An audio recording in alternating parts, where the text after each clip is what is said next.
Sa iba pang mga balita, naging mainit ang kaganapan sa pagbabalik sesyon ng Senado kahapon kay matapos pagdebatihan ng mga senador. Ang impeachment trial ni Vice President Sara Duterte ang isa sa malaking tanong. Ano nga ba ang mangyayari kung tatawid ito sa 20th Congress? Ang sentro ng balita mula kay Daniel Manalastas, live. President Chis Escudero na unahin muna talakayin o ipasa yung mga panukalang batas na kailangan nila maipasa bago mag-adjourn yung 19th Congress. Hindi na rin naiwasan na talakayin sa plenaryo ang impeachment ni Vice President Sara Duterte. Kababalik lang ng sesyon ng Senado matapos ang Hatol ng Bayan 2025, mainit agad pinagdebatihan ng mga senador ang impeachment trial ni Vice President. Yan ang hayop eh. Yan ang nagpagulo lahat eh. Yung pamilya na yan eh. President Sara Duterte, kung ito nga ba ay pwedeng tumawid sa 20th Congress, gayong huling 2 linggo na lang ng sesyon para sa 19th Congress. Hirit ni Senate Majority Leader Francis Tolentino, kung hindi matatapos ng Senado ang pagliliti sa June 30, 2025, dapat na raw kilalanin na functionally dismissed ang impeachment. Hayop ka, Tolentino. Sumali-sali ka pa sa ticket ni PBBM eh.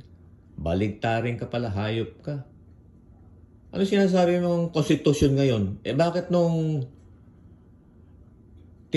pinasa sa inyo yung impeachment articles, hindi mo sinasabi yan? Gago. Abogado ka pa naman. Ngayon sasabihin mo eh Constitution gagamitin nyo ngayon sa ano para hindi matuloy yung impeachment. Sira ulo ka pala eh. Isa ka pang buti nga hindi ka nanalo, buwisit ka.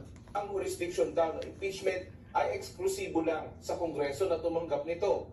If we cannot conclude the trial before June 30, 2025, we must recognize this impeachment case is functionally dismissed by constitutional. Ngayon, gagamitin nyo yung Constitution? Noon di nyo ginamit nung pinasa sa inyo yung articles? Tapos gagamitin nyo ngayon para hindi matuloy impeachment? Sira ulo kang abogado ka. Buti hindi ka nanalo, buwisit ka. Operation and no action can be taken by the 20th Congress on the matter for lack of constitutional authority. Mr. President, kahit anong pilit, hindi maitatawid, lalo na kung lalabag sa saligang batas. Pero pumalag ang minorya sa hirit ni Tolentino. Ayon kay Senador Risa Ontiveros, totoo naman na hindi bahinding ng 19th Congress ang 20th Congress. At lahat ng hindi natatapos ay na-determinate. Pero para lang daw yan sa legislative functions ng Senado. Napakahalagang mandato po ng saligang batas ito. Klaro at walang kalabuan. Once we receive the articles of impeachment, trial by the Senate shall forthwith proceed. Hahatulan tayo ng sambayanan kung hindi natin ginampanan ang tungkulin na ito sa sambayanan. Hence, it is my humble opinion that the trial of the current impeachment case, now pending before the Senate and the 19th Congress, can cross over or continue from the 19th Congress to the 20th Congress. The impeachment docket of the Senate Impeachment Court continues and remains to be the same.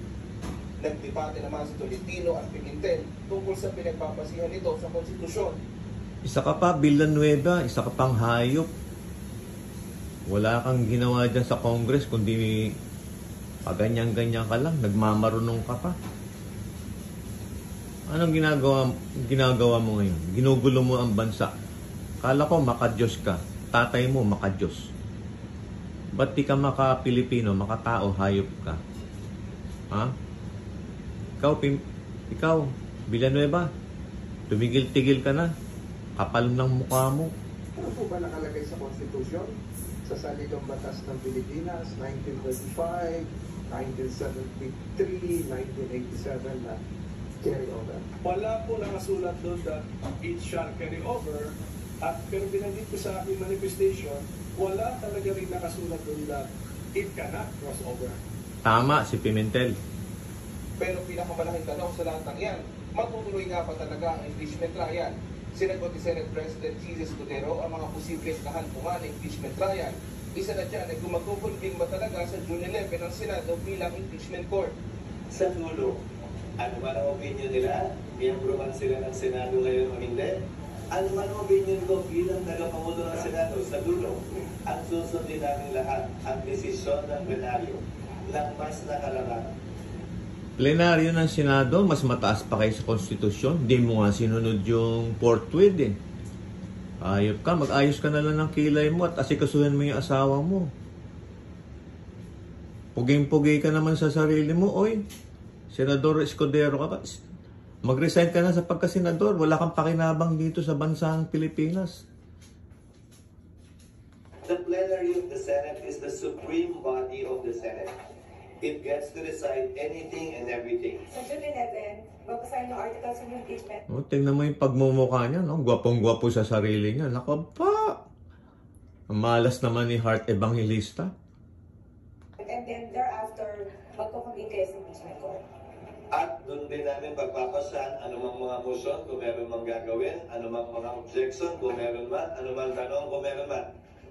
Ang dulo nun ay magkukumbin ng impeachment court kung yan magiging pasya ng Senado at i-issue yung summons ayon sa aming rules para bigyan ng panahon sumagot ang Vice President. Kung magtutuloy-tuloy ang schedule na nauna nang ipinanukala, inaasahan sa Hulyo pa ang impeachment trial ni Vice President Sara Duterte.